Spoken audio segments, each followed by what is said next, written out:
Hello സുഹൃത്തുക്കളെ, നിങ്ങൾക്കെല്ലാവർക്കും സുഖമാണെന്ന് കരുതുന്നു. അപ്പോൾ നമ്മുടെ ചെറിയൊരു വീഡിയോ ആണ്.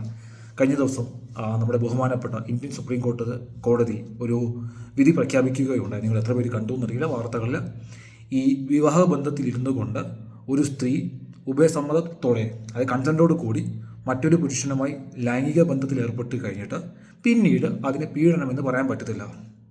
ഇത് വളരെ ഒരു ലാർജർ ഇമ്പാക്റ്റ് ഉണ്ടാകുന്ന കാര്യമാണ്. കാര്യം എന്താണെന്ന് വെച്ചാൽ, സുപ്രീം കോടതിയുടെ ആ വിധിയിൽ പറയുന്ന കാര്യം, ഇത് ബാക്കിയുള്ള നമ്മുടെ ബാക്കിയുള്ള ഹൈക്കോടതികളിലും മറ്റും നടക്കുന്ന കേസുകളിലും ഈ വിധി ബാധകമാണെന്ന് പറയുന്നുണ്ട്. അങ്ങനെയാണ് ഞാൻ കണ്ടത്. തെറ്റാണെങ്കിൽ തിരുത്തി തരിക.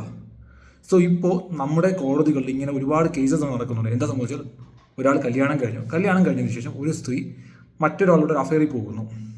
അത് അഫയറിൽ പോകുന്നത് പോകാതിരിക്കുന്നു, അത് അവരുടെ പേഴ്സണൽ ചോയ്സസ്, നമ്മളാരും പറയേണ്ട കാര്യമില്ല. ഇതിനിടയ്ക്ക് നിൽക്കുന്ന ഒരാൾ, ഭാര്യയോ ഭർത്താവോ, ഒരാൾ മണ്ടനാകും, നാച്ചുറലായിട്ടാണ്. പക്ഷെ പിന്നീട് സംഭവിക്കുന്ന കാര്യം എന്താണെന്ന് വെച്ചാൽ, നമ്മൾ പലപ്പോഴും കണ്ടിട്ടുള്ള കാര്യം, ഒരുപാട് വാർത്തകളിൽ കണ്ടിട്ടുള്ള കാര്യമാണ്. ഇവർ നല്ല ടേംസിൽ നിൽക്കുമ്പം ഒരു പ്രശ്നവുമില്ല. പക്ഷെ ആ ഒരു ടേംസ് ബ്രേക്ക് ആകുന്ന സമയത്ത്, അവരുടെ എക്സ്പെക്ടേഷൻസ് മാറുന്ന സമയത്ത്, അല്ലെങ്കിൽ വേറൊരു ഇഷ്യൂസ് ഉണ്ടാകുന്ന സമയത്ത് ഈ സ്ത്രീ നേരെ പീഡനം എന്ന് പറഞ്ഞൊരു കേസ് ഫയൽ ചെയ്യും. പക്ഷെ അത് എങ്ങനെ നമുക്ക് പീഡനമാകാൻ പറ്റും? കൺസെൻറ്റോട് കൂടി സംഭവിക്കുന്ന കാര്യമല്ലേ. അവിടെ ആ ഓപ്പോസിറ്റ് നിൽക്കുന്ന ഒരാൾ ഫോട്ടോസ് എടുക്കുക, വീഡിയോസ് എടുക്കുക, അതിനെ ബ്ലാക്ക്മെയിൽ ചെയ്യുക, അതൊക്കെ വളരെ ചീപ്പായുള്ള കാര്യം. അതിന് നമുക്ക് ഒരിക്കലും ജസ്റ്റിഫൈ ചെയ്യാൻ പറ്റത്തില്ല.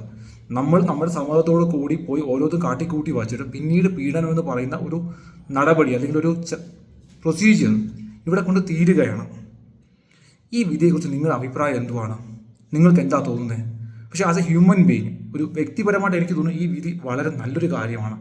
ഇപ്പം മ്യൂച്വൽ കൺസെൻറ്റോട് കൂടി ലൈംഗിക ബന്ധം അല്ലെങ്കിൽ ഫിസിക്കൽ റിലേഷൻഷിപ്പ് ചെയ്തതിന് ശേഷം പിന്നീട് അതിനെ റേപ്പ് എന്ന് പറയുന്നത് മോശപ്പെട്ട കാര്യമല്ലേ. പിന്നെ നമ്മൾ എന്തിനാ പോയത്? അത് പ്രത്യേകിച്ച് ഒരു ഫാമിലിയൊക്കെ ഉള്ള ഒരാളാണെങ്കിൽ പറയാൻ പോലും പറ്റില്ല. നമുക്കൊരു സ്വന്തമായിട്ടൊരു ഫാമിലി ഉണ്ട്. ആ ഫാമിലിയുടെ കെട്ടുപാടുകളിൽ നിന്നിട്ട് പോലും നമ്മൾ അങ്ങനെ പോകുന്നെങ്കിൽ അവിടെ ഉണ്ടാകുന്ന കോൺസിക്വൻസസ് എന്തും ഫേസ് ചെയ്യാൻ നമ്മൾ വില്ലിങ് ആകണം. അപ്പോൾ ഇത്രയേ ഉള്ളൂ, പറയണമെന്ന് തോന്നി. Love you all, by.